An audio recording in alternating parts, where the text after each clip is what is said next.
Hi, honey. Welcome to Interval Interviews, honey. Hi, mate. You look nice. I nearly wore um, this as well, but I thought it was maybe too much knitwear. You look like badly drawn motherfucker. Wow, there's quite a lot of levels in which that works. I've just got to check that everything's working. I can't get the lighting right. It's difficult, isn't it, without a budget? Well, a budgie. What do you think? Shall I try and? It looks fine, actually.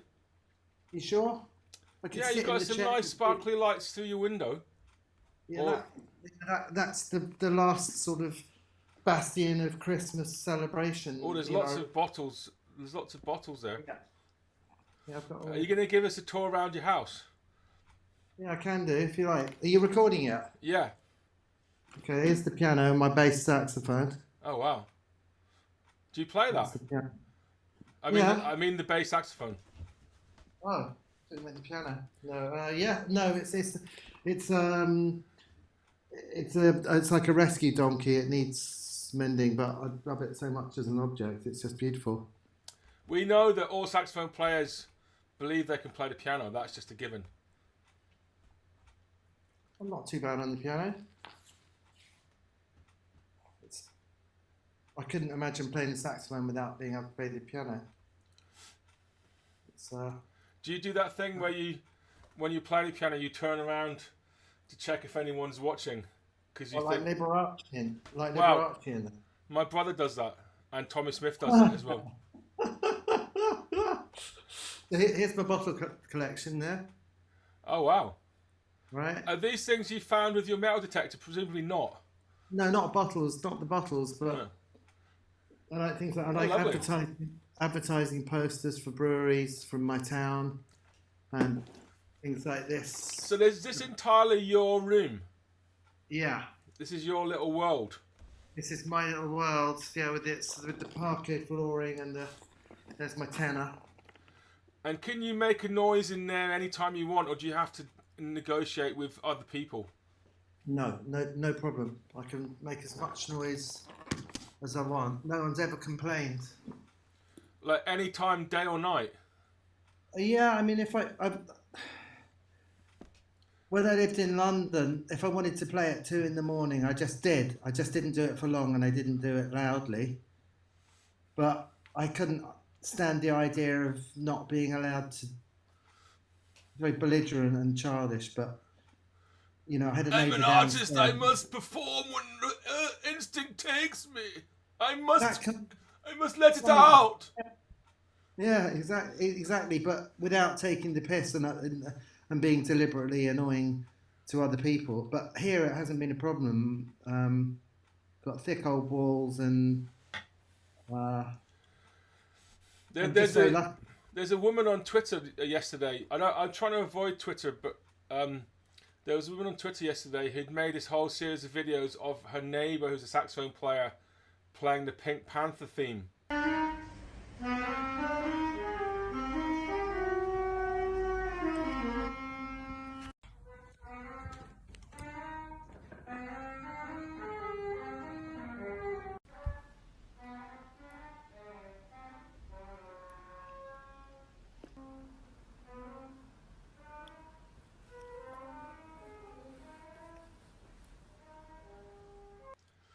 And apparently he always plays the Pink Panther theme every day. And I think she's finding it annoying. Would you like me to play it for you now? I'd love that, yeah.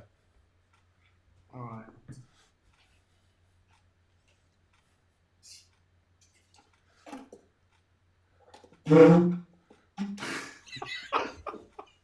Yeah, try not to laugh.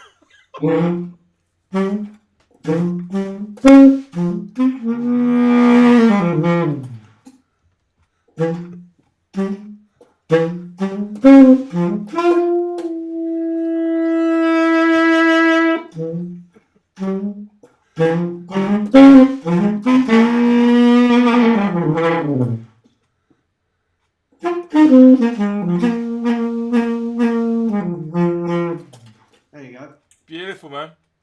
That'll be 25 quid. Do you know? All right. I'll send it with the money for Friday. Next Friday. Have you heard the Quincy Jones arrangement of that? No. Oh, it's fucking great. It's got Slam Stewart on the singing along with the bass, and it's really good. I'll play a bit under the interview. Right, weirdly enough, I was listening to. I've just got to find my. Are you going for the rest of the house now? Yeah, I'm just. That's my son. Hello, hello, son. Oh, How old are you? 17. Oh wow, that's quality age. don't mess with him. That's how old your dad was when I met him. Yeah, we met. Yeah, Which that's goes what we me? met. This is Tom. Tom, right. Tom Stromer, he's brilliant. He's my mate. He's in Scotland. I was 14, I think. That's our doggy Milton. Hey, Nelson. That's it, like Milton, like Oh, Milton, Milton. like Nas. Yeah, You're Nelson. not Milton Nascimento. I'm sorry. That's my other son's trumpet. And Wow. that's my little Joe Henderson shrine there. Your little what? Joe Henderson shrine. Oh, really? Yeah. Is he a big person for you? I love Joe Henderson, yeah. I've got a good Joe Henderson story. Oh, yeah? Yeah. These are my Georgian drinking glasses. Wow. It's on. I like What's that sort of big stuff. painting? There's a big painting there. There. Yeah. It's a painting that my wife's mother gave us. It's lovely. Right. It's a bit like the tree in Shawshank Redemption. Is that? Have you ever Oh, look. seen that film? No, I don't know what that is. Shawshank. Yeah. It's one That of sounds the. like a- It's voted one of the best films of all time. Right. And Wow. they meet and they were in prison for 30 years, and then they get out and they meet under this tree. It's kind of beautiful. So, that's interesting. I'm checking out. This is the hallway, right, with my fucking with our antlers and hunting shit in it. Yeah. Sorry. Are you into hunting? No, Did you find those with your metal detector? no. They came from my mother-in-law, and they're an Oh. ironic. It's an ironic thing, not a serious one. And my wife said it is. My wife said it's serious. Was that a real wife, or did you just was that a ventriloquist wife? This is my ventriloquist wife. But Hello. Hi, how are you? I'm good. This is actually we're recording this to show to the audience. I hope you know that. Ah. No, I mean, you're very welcome to be in it. But I wondered. No, I need it. No, I can't do my Zoom without the lead. No, I've only got 11%. Well, I can't do my Zoom, so you have to tell them why you're cancelling it. Oh, I've got a website action plan, man. Not on that. Not anymore. You're not. Are you fighting over like the power supply? We've got Yeah. one. Yeah. Tell that to your audience. Whose fault is that? Ian's. Everything's mine. Who last bought a power supply out of the two of you? Probably me. Probably you. Power pack. I need that. Charlie's one works for you. I can't Go do. and find Charlie's one. I can't do this meeting then, unless you let me do it. Why don't you both come on the Zoom thing? We've only need another 10 minutes and then we're done. She's a pretty happening singer, actually. Is she? Give us a blast, darling. No. You're a bastard, Ballamy. I know, but at least When I'm, you've got 20%, you've got to run up here and give it back okay, to but at me. least I'm your bastard. Come on. Bye. Bye. Bye. Having your This is very great. own This is so good. This has never happened before. This is the shit. Okay, what else can I show you, right? There's my mustard pots, okay? Oh yeah. Did you find those with your metal detector? No. Oh, okay. I found them with my wallet. Right. That's also a very powerful tool. That's a serious collection of mustard pots. And here's my ointment pots, right? Is this the bathroom? Yeah. And you've got ointment pots. Yeah, I have ointment pots in the bathroom. And the Wonderful. mustard pots in the little bit in between. Wow. weird. So you like collecting things? If you're a shrink, you can have a field day. Well, I'm working on a formulation right now. Right. Here's my late Bronze Age axe head that I found with my metal detector. It's 3,000 years old. Did you find that with your metal detector? Well, yeah, I did. It's 1,000 Wow. BC. That is. Really? Yeah. And is there a hole for the shaft? That's what. There's a hole on the back for the shaft, and then if you want to see this is my Roman head. Wow. Did you actually find that with your metal detector? Did one Saturday evening. It's Goddess Diana the Huntress. It's 3rd century Roman bronze. That must be worth a bit. I don't know what it's worth. It's not worth like enormous amount of money or anything. But I handed it over to the officer, the antiquities officer, and they made a 2-page report on it and measured it and weighed it and gave it back to me. So that must have been a thrill to find that. it's such a thrill, Tom. Seriously, mate. And then I've been a metal detectorist since I was 9. So oh, he's gone. I think his computer is just well, I mean, there's so much to talk about, ladies and gentlemen. Assuming that he's coming back once his computer restarts, but those of you that have watched all of the interval interviews, I think this is number 20.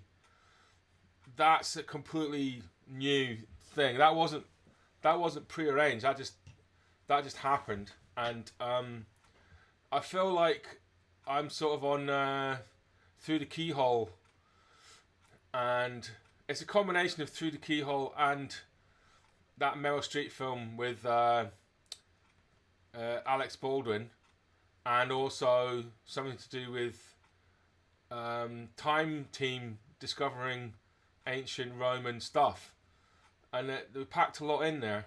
Oh, here he is. He's back. Hello. sorry, mate. That's all right. Sorry, mate. I just did some. We did some discussing about what just happened with the first part of the interview, so that was quite good. It was like having a break in the cricket, and you can have a bit of pundit analysis. Metal detectoring, is it like fishing in that you just enjoy doing it whether or not you catch anything, or is it all about what you catch? It's walking with a purpose. It's lovely to be out with my dog. It's something I've done my whole life. Like, I get out. I mean, I live in Somerset, so I get out in beautiful countryside, and I know where the badgers are. I know where the clay turns to sand. I know where the rocks are. I know where the little streams are. I know which parts of the fields get flooded. I know where the boundaries. This sounds like a song in a musical. I know where the clay sand is. I know where the badgers are. I know where the clay stops. I know where the little birds are living. It sounds like Rabbie Burns' "My Heart's in the Highlands," actually, doesn't it? It's got to be a metal detector musical. Wherever I go. That doesn't sound very Scottish. Have you not heard Arvo Päre's setting of "My Heart's in the Highlands"? No. Oh, mate! After this, I'll put it on. I'll put it on underneath the interview.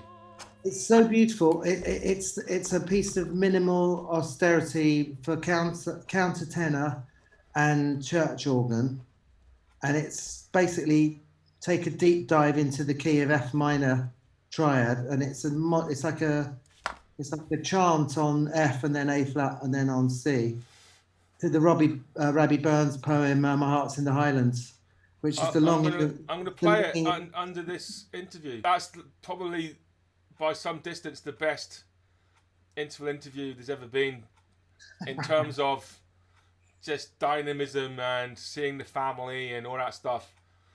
The thing with the wife was awesome. What's the name of your wife? Ali, as in A-L-I.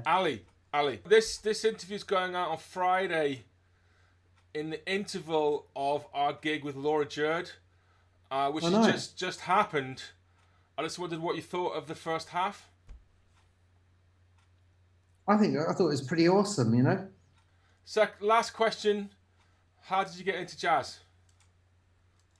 Ooh, that's a good question. In my case, my dad played jazz piano. Okay. He had Dudley Moore and Peter.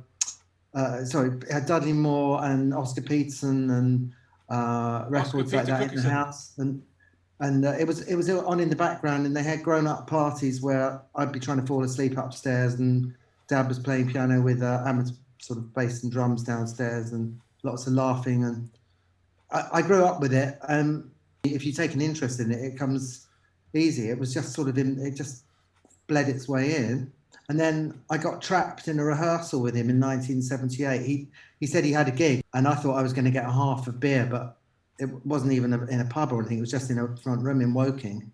And so I sat and sulked for 2 hours. Gradually, I started looking at the saxophone player and thinking he's quite cool, and he carried himself well, and I liked his vibe. And then I started looking at the saxophone and thinking it's really beautiful, and what amazing thing. And after about 3 hours, I decided that was it for you. I wanted to try it, you know. Yeah. So, well, listen. Well, that's a beautiful story, and here you are, a master musician now, like in your prime, all these years. Thank you. I mean, when I met you, Phil and I were 14.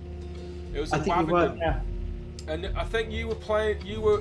Had you trained as an instrument repair person or something like that? Well, I left school when I was 16. I didn't go to music college, so I went to learn to tinker with saxophones, so I didn't mess up my life if my career as a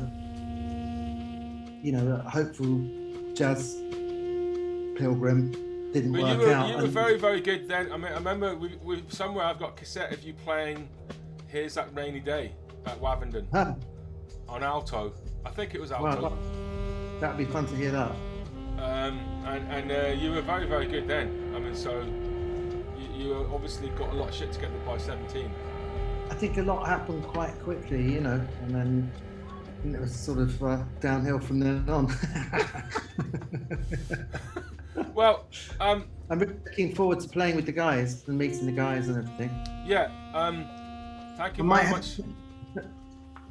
Thanks, Tom. Thanks for a wonderful tour around your house and your life.